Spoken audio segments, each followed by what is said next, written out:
Bismillahirrahmanirrahim. Assalamualaikum warahmatullahi wabarakatuh. Halo teman-teman semuanya, nama saya Fadilah Hafiz Al-Mahdi dari program studi Bahasa dan Sastra Arab Universitas Islam Negeri Syarif Hidayatullah Jakarta semester 6 kelas C dengan NIM 1119210000073.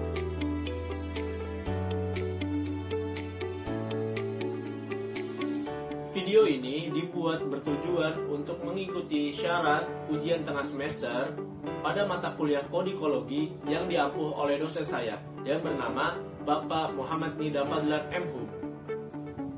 Pada video kali ini, saya akan membahas tentang membaca kolofon, upaya memahami sejarah naskah.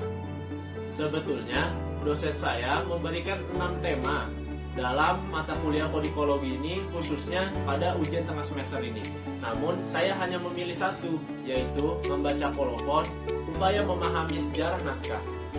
Mengapa saya mengambil itu? Karena ketika mendengar temanya atau ketika mempelajari pada waktu itu, saya begitu tertarik untuk memahami kolofon atau mempelajari lebih lanjut apa itu kolofon dan bagaimana cara-caranya mengenali yang mana kolofon itu. Namun, sebelum menjelaskan apa itu kolofon dan bagaimana cara mengenali kolofon, saya akan sedikit menjelaskan tentang apa itu kodikologi. Kodikologi merupakan suatu ilmu dari bagian filologi. Filologi singkatnya hanya membahas tentang isi naskah atau teks-teks yang ada di dalam naskah manuskrip tersebut.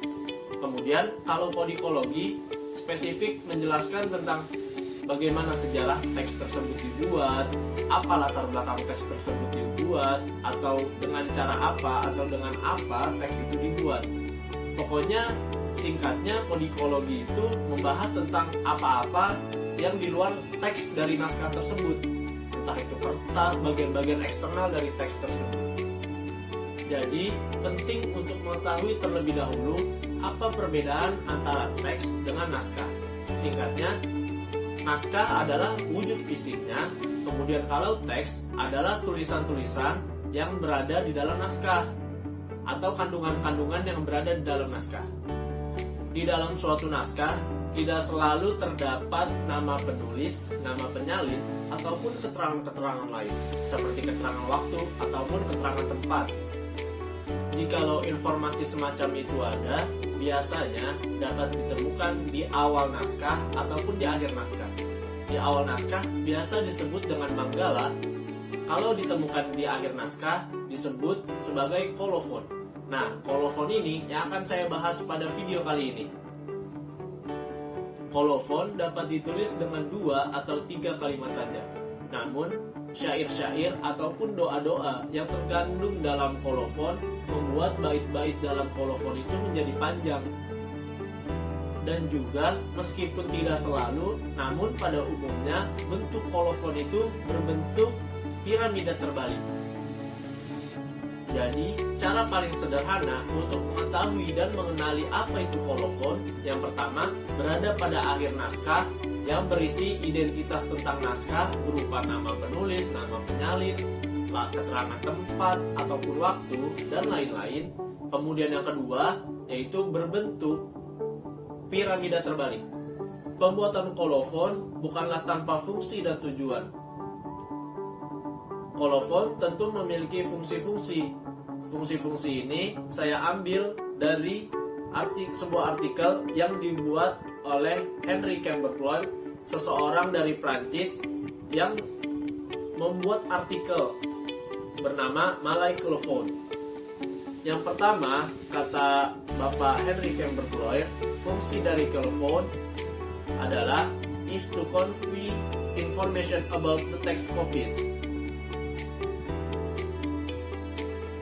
Kurang lebih, yaitu memberikan informasi tentang sebuah teks yang sudah disalin, sebuah teks naskah yang sudah disalin, atau menjelaskan tentang pembuatan teks yang sedang dikaji.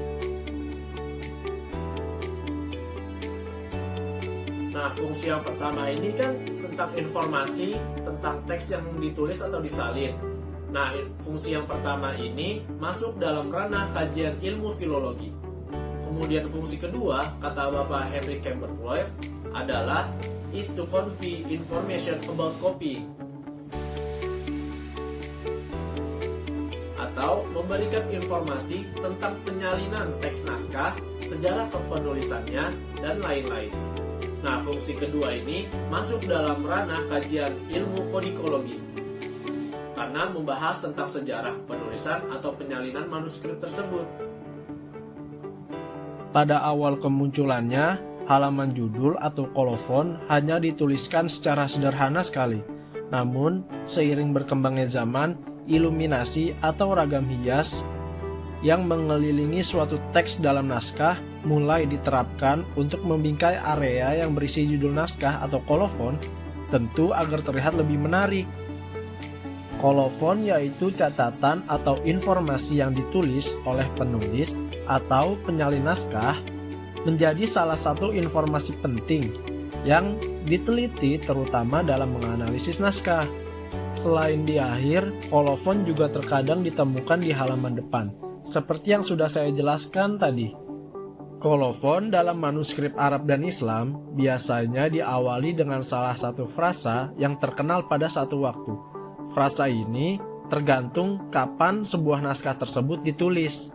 Jadi, ketika zaman tersebut ada suatu frasa yang terkenal, maka biasanya tertulis juga di dalam kolofon suatu naskah.